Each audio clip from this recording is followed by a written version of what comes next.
காசாவில் ஒரு போர் நிறுத்தத்தை வேண்டி உலகம் எங்கெங்கு என்னென்ன ஆர்ப்பாட்டம் நடந்தாலும் அது இஸ்ரேலிய மக்களால் நடத்தப்படும் போது அது அதிக கவனம் பெறுவதுடன் உலக நாடுகளால் உற்று நோக்கப்படும் ஒரு விடயமாகத்தான் இருக்கிறது.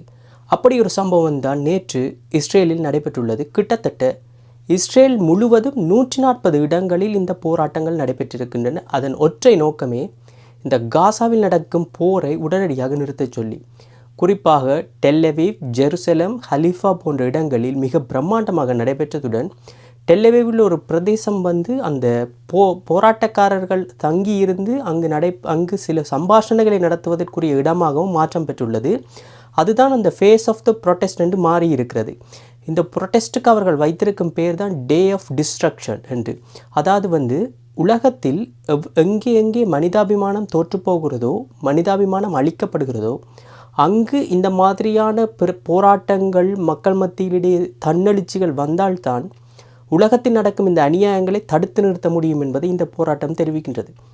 குறிப்பாக இந்த போராட்டத்தில் வந்த மக்கள் அவர்களுடைய ஒற்றை கருத்து, எப்படியாவது அந்த பணைய கைதிகளாக பிடிக்கப்பட்டுள்ள தங்களது சொந்தங்களை மீட்டு தரும்படி அரசாங்கத்திடம் கேட்கின்றது. அவர்களது நோக்கம் ஒரு சுயநலத்தன்மையாக இருந்தாலும் ஏதோ ஒரு வகையில் அவர்கள் ஒரு போர் நிறுத்தத்தை கோருகிறார்கள். இதை அனைவரும் வரவேற்கத்தக்க ஒன்றுதான். குறிப்பாக அங்கு நடத்தப்பட்ட சில கருத்து கணிப்புகள் தெரிவிக்கின்றன, ஆல்மோஸ்ட் 80% மக்கள் அங்கு ஒரு போர் நிறுத்தம் வேண்டும் என்பதைத்தான் விரும்புகிறார்களே ஒழிய இப்படி ஒரு யுத்தம் வேண்டும் என்று விரும்பவே இல்லை.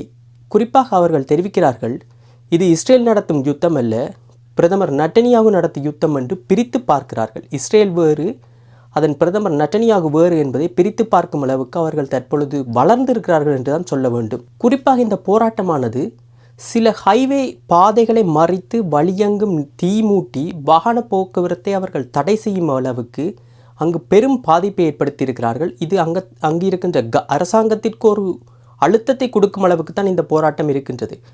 உங்களுக்கு தெரியும், அக்டோபர் 7, 2023 ஹமாஸ் இஸ்ரேலில் நடத்திய தாக்குதலில் 1200 பேர் அந்த ஸ்தலத்தை உயிரிழந்தார்கள்.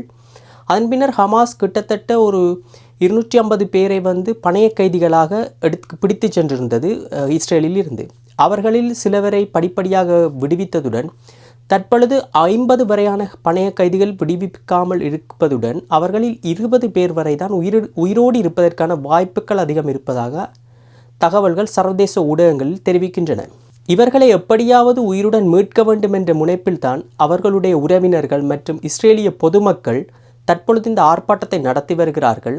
ஆனால் உங்களுக்கு தெரியும், இந்த கடந்த காலங்களில் ஒரு சீஸ்ஃபயரை பற்றி கட்டாரும், எகிப்தும், இஸ்ரேல் மற்றும் ஹமாஸுடன் பேச்சுவார்த்தை